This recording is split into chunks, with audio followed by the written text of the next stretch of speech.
are remembering Archbishop Emeritus Desmond Tutu this morning. He will be laid to rest at the St. George's Cathedral in Cape Town. He will be cremated, we understand, and his ashes interred at the St. George's Cathedral in the mother city. But a lot of the focus is there.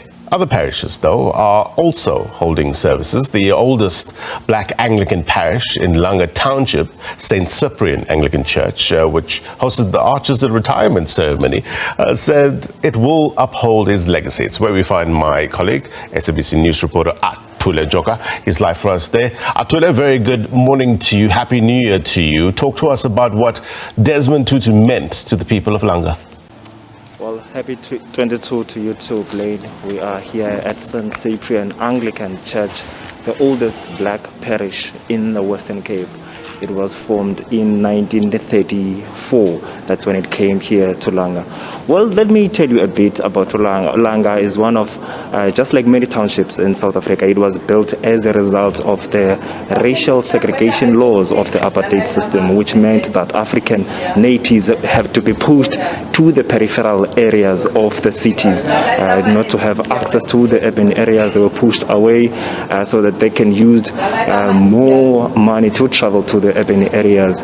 So those are the laws that were racially excluding people from accessing those urban areas. And in 1934, Sir John the evangelist came to form this church because most people in the rural areas where unemployment was rife at the time, so they had to travel to the urban city areas to try and find employment. So he created a space for them, a sanctuary for them to come and praise and worship, to be closer to God, and also to be of service to the people of their community. So this is how this church came about. It is the oldest church. It also has a significant history that the Arch also had close ties with. It also held its own retirement ceremony for the Arch. I understand also on Thursday they also had a service as well as part of celebrating and commemorating the memory of Archbishop Desmond Tutu. I will be joined by the priest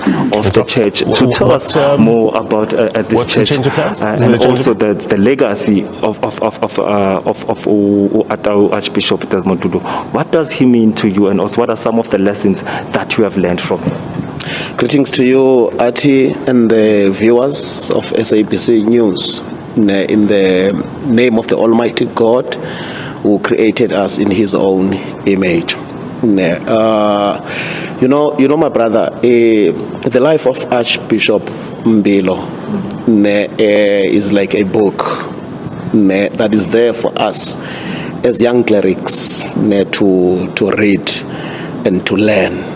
I regard him as St. Paul of our time, and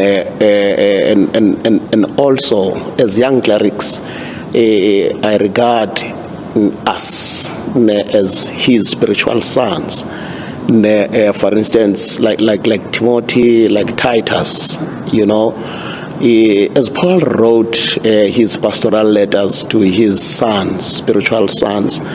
Hence I'm saying his life, the life of Archbishop, is like a book to us. He wrote the letters for us as a council, for pastor, and a shepherd of spiritual flock.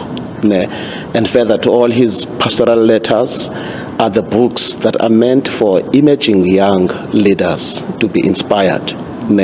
Allow me to respond on your question based on 2 Timothy, on the letter to 2 Timothy chapter 4 verse 1 to 8. As a theologian, and put words on the mouth of Archbishop Mbilo during his last hour in his deathbed. For instance, one of the things, I have 4 things I can quote. One of the things, Archbishop Mbilo was not shy to stand against the current in standing on what he believes in. You know, for instance, the verse 12, the verse 2 of this letter, he is instructing us, colleagues, to preach the word and to be prepared in season and out of season, to correct and rebuke and encourage with great patience and careful instruction. So Archbishop Mpilo fought against abuse of power in the prime of apartheid and post-apartheid in our country, and he even called for economic sanctions against our country, and that added a weight into our independence as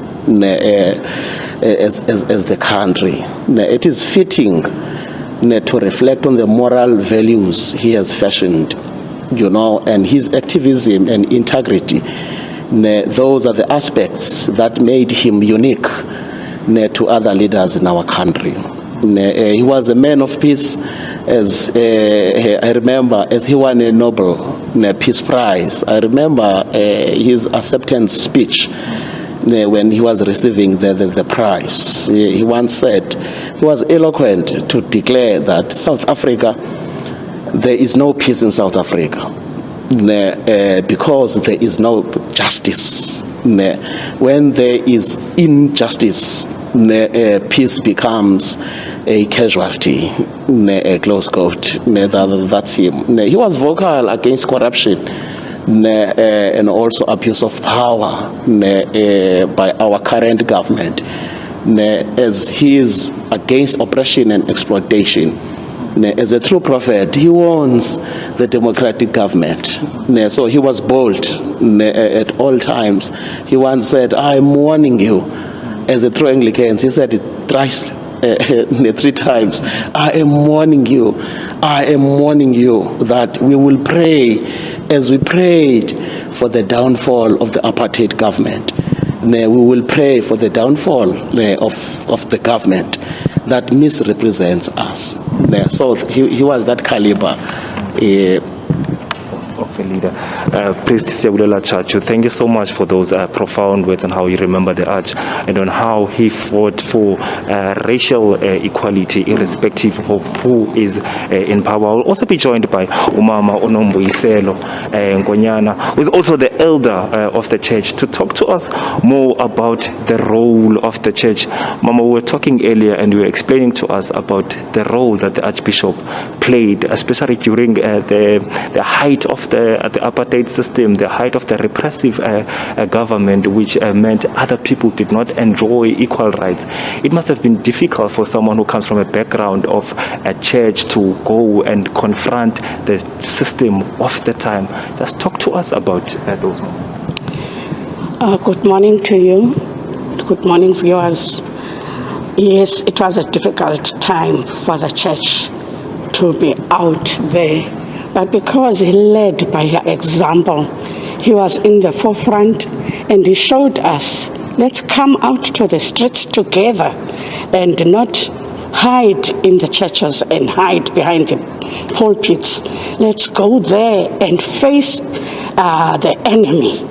We were with him in the streets. No township has not seen him being brave and walking in the streets with the kids. I strongly remember him in 1976 when in Soweto he was there in forefront with the kids amongst the tear gas and the bullets. But he was there, and that didn't deter him, not a single moment. As a church instilled us that the practicalities that church without walls, we must go out there and doing outreach programs to these people. And this church is also an oldest church in there. As Reverend echoed that it was also during the apartheid era that it landed itself here from Ndabeni, the then Ndabeni. All over the years, this church, its doors have been opened throughout the years to encompassing as a fortress for people who were vulnerable to all sorts of crimes. It was also here at St. Cyprian's Church that Masfundisa programs took place for those young migrant workers who, during the past laws, it was difficult for them. This was their fortress. People are instilling education those education programs, and also by his example, proving when he had TB that TB can be cured. He was out there going to the clinics and assessing treatment for TB and breaking the stigma of these diseases and breaking the silence that as a church you should be vocal, assisting and help the vulnerable and the elderly and the needy, the poor people, to break this vicious cycle of poverty. So those programs are set by, through his example. We took after them, and we have in this diocese Fikelela program on TB and HIV, whom he has also HIV Desmond Tutu Foundation. Those are the examples that we should keep and practice the ongoing. Okay. Yeah. Thank you so much. That is Mama Onomboiselo Ngonyana, one of the elders of the church, talking to us about the history of the church, saying it was a sanctuary for those who were coming from the rural areas to come and provide them with shelter and also those spirituality background to make sure that they had a safe space to praise and to worship, and also to deal with the injustices of the past, and also reflecting on the role that the arch played during the times of the apartheid, saying we did not have to take up arms and fight the injustice, but we can use non-violent ways. And also he did not hide behind the pulpit, but he advocated for a church without walls that go out to the people, to the ground, and fight for the rights of everyone in the country. From myself, Atule Joka, and my colleague Arif Khan, let us take you to the break.